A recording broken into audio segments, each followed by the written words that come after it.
কি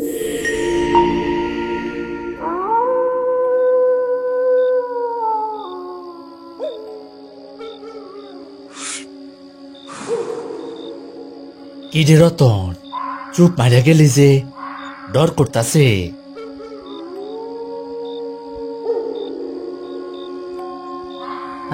না ভাইজান, ডর করে না। ভাবতাছি কি আশ্চর্য জীবন। এই যে মাইয়াটা, হয়তো কত স্বপ্ন আছিল চোখে, আর এখন একলা পইরা আছে ভ্যানের উপর। আপন বলতে কেউ নাই। এই রে তো দুনিয়া, পানি জীবন দেয়, আবার এই পানি জীবন কায়রা নেয়। যার কেউ নাই তার আল্লাহ আছে, আর আমরা তো আছি দাফন কাফনের লাইগা। লাশটা দেখা কেমন জানি মায়া লাগতাছে ভাইজান। বয়স আর এমন কি হইছিল, মুখের মধ্যে কেমন জানি একটা মায়ার ভাব, দেখলেই মায়া লাগে। কিন্তু শরীরটা কেমন পানি খাইয়া ফুইলা ঢোল হইয়া গেছে। 3 দিন ধইরা নদীতে ভাসতাছিল, পুলিশ খবর দিয়ে মর্গে পাঠাইছে। তারপর তো আমরাই আনলাম। পানিতে ডোবা লাশের এই এক সমস্যা, শরীরটা ঠিক থাকে না। ঠিক থাকবই বা কেমনে? পানিতে ভাইসা থাকা লাশগুলার তো আর স্বাভাবিক মৃত্যু হয় না। কুপায়া জখম কইরা, কখনো বা ধর্ষণ কইরা মাইরা নদীতে ভাসাইয়া দেয়। শরীর তো তার আগেই শেষ। কি নির্মম আর কঠিন মৃত্যু! আল্লাহ আমার মৃত্যু কাউরে না দেউক। কি ব্যাপার, জব্বার ভাই এখনো আসে না কে? জব্বার ভাই, জব্বার ভাই, ও জব্বার ভাই, গেটটা খোলেন। আইতাছি। ইনি হচ্ছেন করিম শেখ। গত 15 বছর ধরে লাশ দাফন কাফনের কাজ করছেন। কত শত বেওয়ারিশ লাশকে শেষ আশ্রয় দিয়েছেন তার কোনো হিসেব নেই। রতন ছেলেটা নতুন যোগ দিয়েছে তার সাথে। সে সাহসী, তবে এখনো লাশের মায়া পুরোপুরি কাটাতে পারেনি। আজ রাতে তারা নদীতে ভেসে ওঠা একটা অজ্ঞাত তরুণীর লাশ দাফন করতে এসেছে। আজ এত রাত করলা যে? আর কইেন না, থানা থেকে ছাড়পত্র পাইতে রাত হইয়া গেল। রতন, ধর লাশটা, সাবধানে নামা। তারা দুজনে ধরাধরি করে লাশটি ভ্যান থেকে নামিয়ে ভেতরে নিয়ে যাচ্ছে। হ্যারিকেনের স্বল্প আলোয় গোরস্থানের চারপাশটা খুব একটা দেখা যাচ্ছে না। লাশটি মাটিতে নামিয়ে রাখতেই রতনের চোখ পড়ল লাশের গলায় থাকা একটা দাগের উপর। ভাইজান, একটা জিনিস খেয়াল করছেন? এই জিনিস? মাইয়াটার গলায় কিসের জানি একটা দাগ। মনে হইতেছে চিকন চেইন বা সুতা কিছু একটা পরানো আছিল, কিন্তু ওই জিনিসটা এখন আর নাই। কেউ হয়তো খুইলা নিয়ে গেছে। আরে বাদ দে তো, কত কিছুই তো থাকতে পারে। এখন আজাইরা চিন্তা বাদ দিয়া কামে হাত লাগা। জব্বার ভাই, কোদালটা দেন, কবর খোঁড়া শুরু করি। এই নাও করি, তোমরা কবর খোঁড়ো, আমি তাহলে পানি আনতে যাই। জব্বার আলী পানি আনতে চলে গেলেন। করিম আর রতন কবরের জায়গা মাপতে লাগলো। হঠাৎ করেই চারপাশের বাতাসটা কেমন যেন ঠান্ডা আর ভারী হয়ে এসেছে। একটা ভেজা স্যাঁতসেঁতে গন্ধ নাকে এসে লাগছে তাদের, যেন নদীর কাদা পানির গন্ধ। রতন বেশ অস্বস্তি নিয়ে চারপাশে তাকাতে লাগলো। ভাইজান, একটা গন্ধ পাইতেছেন? পচা পানির গন্ধ। হ, পাইতাছি। গোরস্থানের পাশের নলা থেকে হয়তো বাতাসে ভাইসা আসতেছে। তুই কামে মন দে। করিম কথাটি বললেও তার অভিজ্ঞ মন বলছিল ব্যাপারটা স্বাভাবিক নয়। সে কোদাল দিয়ে মাটিতে প্রথম কোপ বসাতেই কোথা থেকে এক চাপা কান্নার আওয়াজ ভেসে এলো গোরস্থানের ভেতরে। কান্নার শব্দটা করুণ এবং যন্ত্রণাদায়ক, যেন কেউ পানিতে পড়ে ডুবুডুবু অবস্থা থেকে কাঁদছে। রতন ভয়ে কোদাল ফেলে করিমের হাত চেপে ধরল। আহা রতন, কি করতাছ সেগুলা? হাত ছাড়। ভাইজান, শুনতে পাইলেন? কেডা যেন কান্তাছে। চুপ, কোনো কথা বলবি না। যা শুনছস। গোরস্থানের কোনো শব্দে কান দিবি না, মনে করবি কিচ্ছু শুনস নাই। আয় তাড়াতাড়ি কাম শেষ করি। করিম মুখে সাহস দেখালেও তার কপালে বিন্দু বিন্দু ঘাম জমেছে। সে বুঝতে পারছিল আজকের রাতটা অন্য রাতের মতো সহজ হবে না।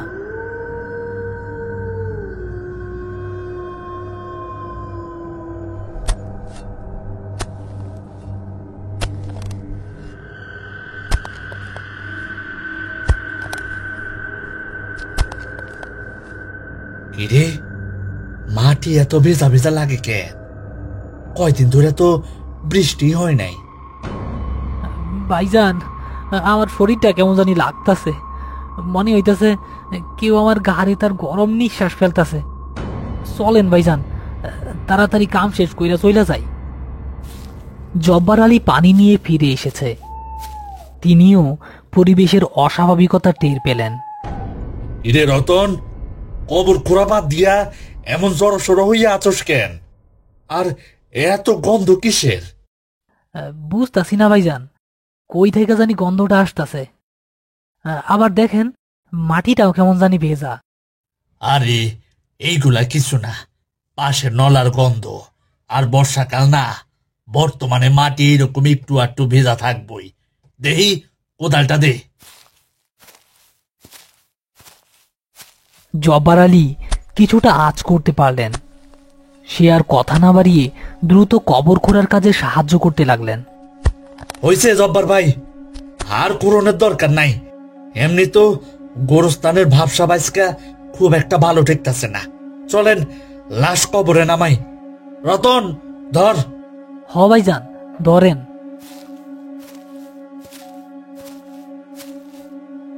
লাশ কবরে নামানোর সময় ঘটল আরেক অঘটন। লাশটা কবরে নামাতেই কবরের ভিতর থেকে পরিষ্কার পানি বের হতে শুরু করলো, যেন কোনো ঝর্ণার মুখ খুলে গেছে। অল্প সময়ের মধ্যেই কবরের নিচে পানি জমে গেল। আস্তাগফিরুল্লাহ, এইটা কি দেখতাছি? কবরের তলে পানি আসে কই থেকে? ভাইজান, আমার আর এক মুহূর্তে ওইখানে থাকতে ইচ্ছা করতেছে না। আমার মনে হইতাছে লাশটা লাশটা আমার লোকে কিছু একটা করতে চায়। আর একটাও কথা না, যা হওয়ার হইছে। মাটি চাপা দে, তাড়াতাড়ি কর। তারা প্রায় এক প্রকার তাড়াহুড়ো করেই মাটি চাপা দেওয়ার কাজ শেষ করলো। দোয়া দুরুদ পরে কোনো মতে কাজ শেষ করে তিনজনেই গোরস্থান থেকে বের হলো।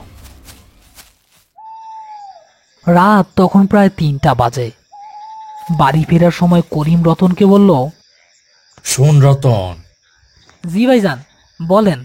আজকে যা দেখছস সব বুইলা যা, আর সোজা বাড়ি যাবি।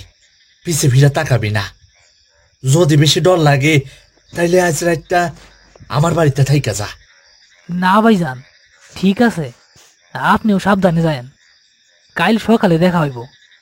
জব্বার ভাই, আপনিও একটু দেখে শুনে থাকেন। হ করিম, তুমি চিন্তা করো না, আল্লাহ ভরসা।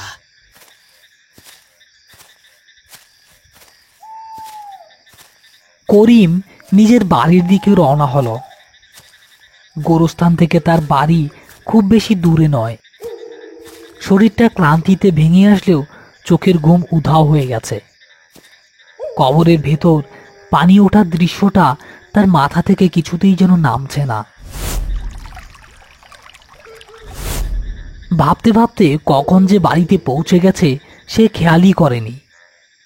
ঘরে ঢুকে দরজা বন্ধ করে বিছানায় শরীরটা এলিয়ে দিতেই তার চোখ দুটো ঘুমে লেগে এলো।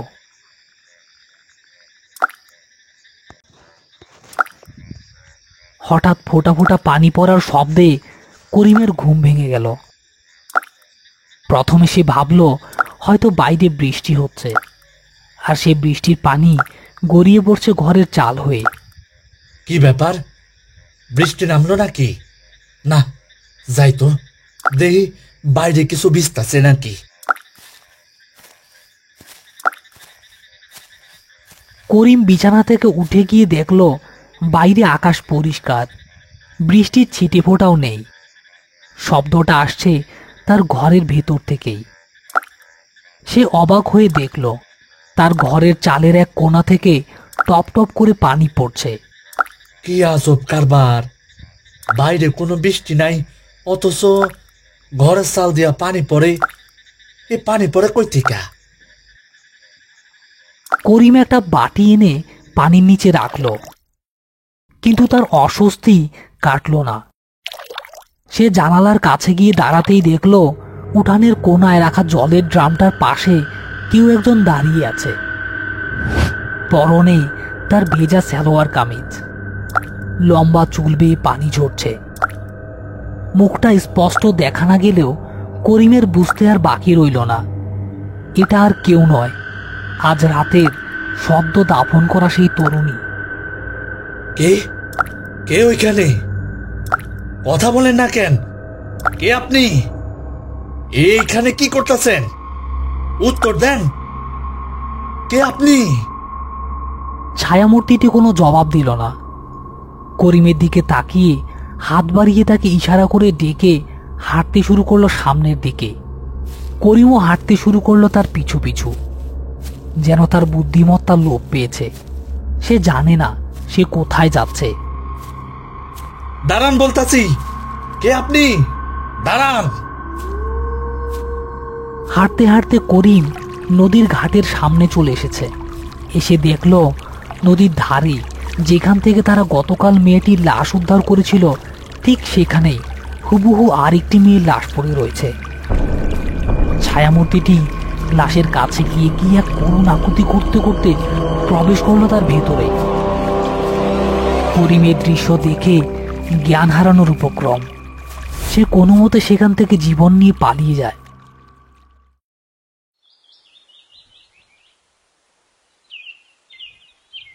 কি কোন ভাইজান, আমার সাথেও তো একই ঘটনা ঘটছে।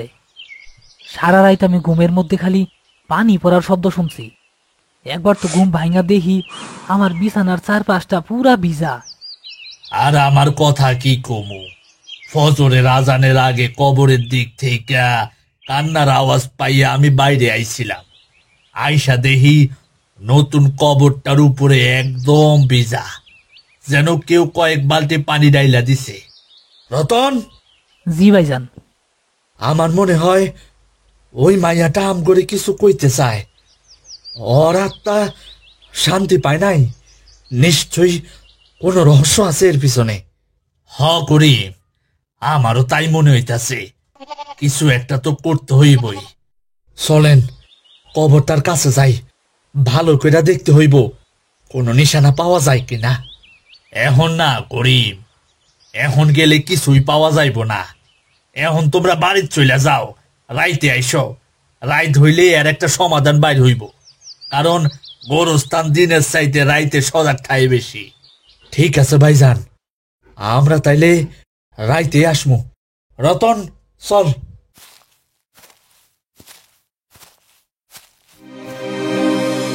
দুপুর গড়িয়ে বিকেল গেল, সন্ধেও উতরে গেল। তারা তিনজন মিলে গোরস্থানের গেটে দাঁড়িয়ে আছে। চলেন ভাইজান, জব্বার ভাই চলে আইছে। তারা তিনজন মিলে সেই নতুন কবরের দিকে এগিয়ে যাচ্ছে। কাছে গিয়ে তারা অবাক হয়ে দেখল কবরের এক পাশে মাটি কিছুটা আলগা হয়ে আছে, আর সেই আলগা মাটির ভেতর থেকে রূপার তৈরি একটা জিনিস যেন চকচক করছে। এইটা কি জিনিস? করিম সাবধানে হাত বাড়িয়ে মাটির ভেতর থেকে জিনিসটা বের করে আনলো। ওটা ছিল রূপার তৈরি একটা তাবিজ। তাবিজের মুখটা সামান্য খোলা। এইটা তো তাবিজ মনে হইতাছে, হয়তো মাইয়াটার গলায় আসছিল। ভাইজান, আমার মনে আছে আমি বলছিলাম না ওর গলায় কিসের জানি একটা দাগ? তাইলে কি এই তাবিজটাই হারাইয়া গেছিল? হইতে পারে, কিন্তু এই তাবিজ মাটির তলে আইলো কেমনে?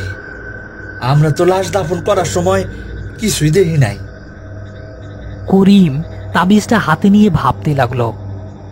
তার মনে হচ্ছে গতকাল রাতে দেখা সেই ছায়ামূর্তিটি হয়তো ওই তাবিজটির কথাই বলতে চেয়েছিল। সে সাবধানে তাবিজের ভেতরে থাকা ভেজা কাগজটা বের করে আনলো। কাগজটা ভিজে এতটাই নরম হয়ে গিয়েছে যে প্রায় ছিঁড়ে যাচ্ছে। জব্বার ভাই, আপনি তো আরবি পড়তে পারেন, দেখেন তো কিছু বোঝা যায় কিনা। জব্বার আলী কাগজটা হাতে নিয়ে হ্যারিকেনের আলোতে ভালো করে দেখার চেষ্টা করলেন।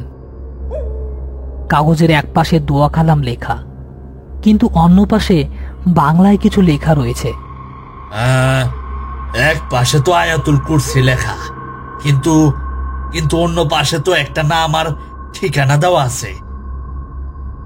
শিরিন আক্তার, পিতা রহমত আলী, গ্রাম শিমুলতলি। নাম ঠিকানা? তার মানে তো এই মাইয়া বেওয়ারিশ না।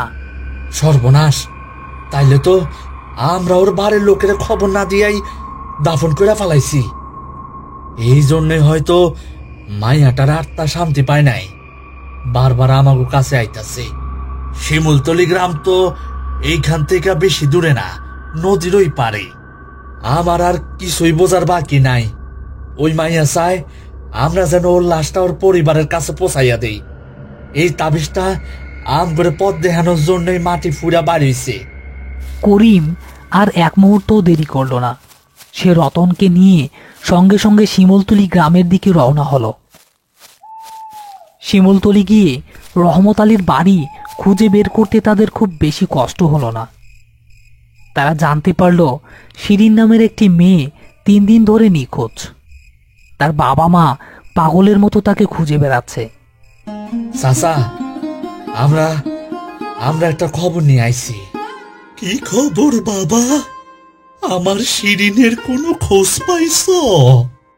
করিম সাবধানে তাবিজটা বের করে রহমত আলীর হাতে দিলেন। তাবিজটা দেখা মাত্রই তিনি চিৎকার করে কেঁদে উঠলেন। এইটা তো আমার শিরিনের তাবিজ, আমি নিজের হাতে ওর এইটা পরাইয়া দিছিলাম। কই পাইলা তোমরা এইটা? আমার মাইয়া কই? চাচা, মনটারে শক্ত করেন। আপনার মাইয়া দুনিয়াতে আর নাই।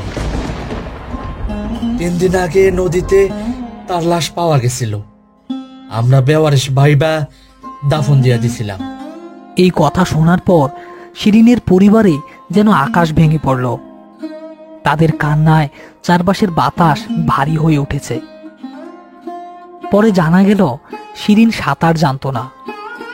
নদীর ঘাটে পা পিছলে সে পানিতে পড়ে গিয়েছিল। স্রোতের টানে তার লাশ ভেসে গিয়েছিল বহুদূর। চাচা, আমরা ভুল করে ফেলাইছি। আপনারা যদি চান, আমরা কবর থেকে লাশ তুলে আবার আপনারে ফিরে দিতে পারি। না বাবা, যা হওয়ার তা তো হয়েই গেছে। আল্লাহ যা করেন ভালোর জন্যই করেন। তোমরা আমার মাইয়ারে শেষ আশ্রয় দিছ, এইটাই অনেক। শুধু আমার একটা অনুরোধ, আমি নিজের চোখে ওর কবরটা একবার দেখতে চাই।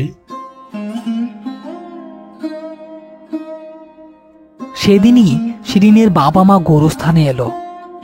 তারা শিরিনের কবরের পাশে দাঁড়িয়ে দোয়া দুরুদ পড়ল।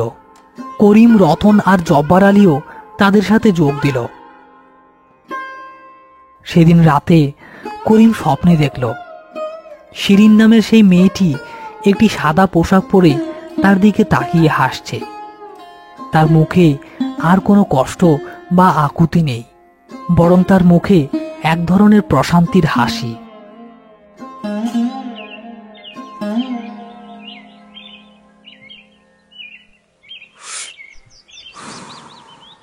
বুঝলি রতন? কি বুঝবো করিম ভাই? প্রত্যেকটা লাশের একটা গল্প থাকে। আমরা শুধু দাফন করি, কিন্তু তার পেছনের গল্পটা জানতে পারি না। আল্লাহ হয়তো মাঝে মাঝে আম করে সেই গল্পটাই জানানোর জন্য কিছু ইশারা দেয়। ঠিকই বলছেন ভাইজান। আইজ থেকে আর কোনো লাশকেই আর আমার বেওয়ারিশ মনে হইব না। প্রত্যেকটা লাশেরই একটা না একটা ওয়ারিশ তো আছেই। করিম শেখ একটা দীর্ঘশ্বাস ফেলে আকাশের দিকে তাকালো। তার মনে হলো সে শুধু একজন লাশ বাহক নয়, সে আসলে মৃত মানুষদের শেষ ইচ্ছা পূরণের একজন বার্তাবাহক। সেদিন থেকেই তাদের আর কোনো অস্বাভাবিক ঘটনার সম্মুখীন হতে হয়নি।